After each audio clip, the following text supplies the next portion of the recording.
Hi, I'm Sally Sorel here at Blue Star. I'm one of the trainers. I generally spend most of my time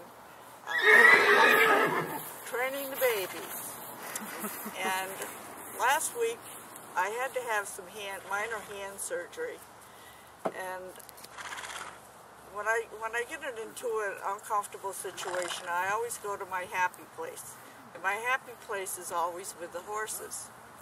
So I was thinking a great deal about the different aids and how we apply them to our horses, being that I was having hand surgery, and how important our hands are when we are with and around our horses, and how do they learn from us.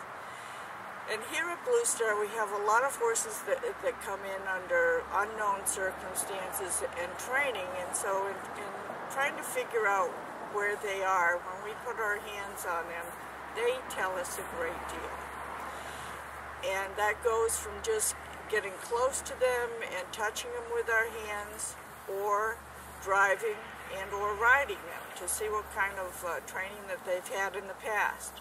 So being a trainer, I've always been very, very interested about the sensitivity of our horses, how important it is for us when we start our babies for them to realize that the least bit of invasive pressure that we put upon them is the best, and how do we achieve that. So it's done very, very carefully in everyday working with the horses, and especially the young horses. So how do we start that off with feeling? We have so much in our hands that we project to the horses, and when I am doing some workshops around here and I'm teaching people how the horses kind of thinking in body language, I always have them placing their hands on the horse so the horse can know that they're there, and they can feel what's happening with the horse. But it works in reverse also. So when you apply your hand to a horse, what are some of the things that horse is learning about you specifically? And it's whether you are relaxed, whether you are in control, whether you are hesitant, all of the emotions that you would feel are being transferred from your hands into that horse. And when we start halter braking, we need to be firm with them. When we are learning for them to pick up their feet, there's times for those hands to be firm. But as a general rule, we want them to be very pliable. And by pliable, I mean you've got to be able to give and take under your hands. And when you're driving horses or riding horses, if you can get your horses to work off of your little fingers, it is a huge success as a trainer, and the slightest bit of pressure. So let's think about the horse, and the horse has a lot of pressure points. But right now I'm going to talk about the mouth. And I want you to really close your eyes, and I want you to just reach out and touch something. Touch it very, very, very carefully. And when you do that, just that beginning touch, that's the sensitivity that a horse has. He can feel that. Think about that fly that lands on a horse's hip, that he knows that fly is there. You don't have to tell him.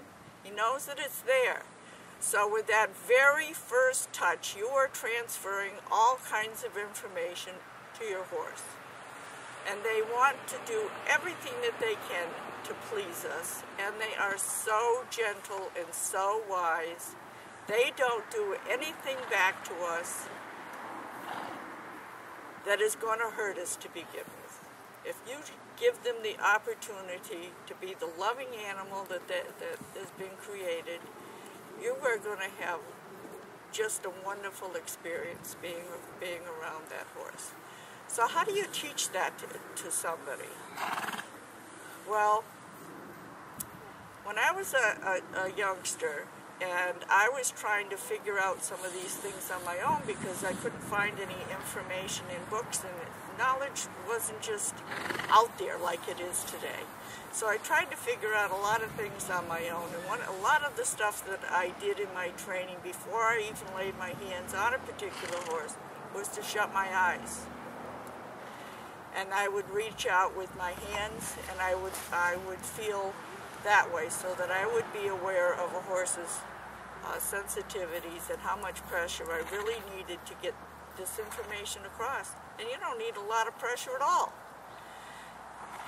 So that's how I apply myself when I'm working with the young horses, and to all the horses that are here. They just don't need a whole lot of pressure to fulfill the needs that you want to put upon them.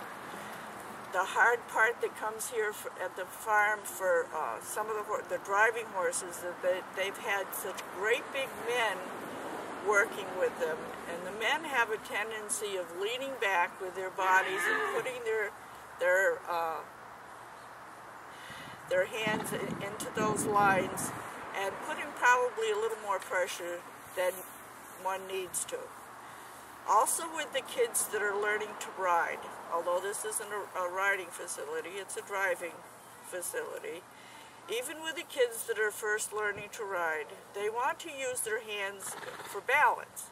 And that's not the right way to go. You want to leave that mouth alone of your horse and the kid that you're trying to teach for as long as possible.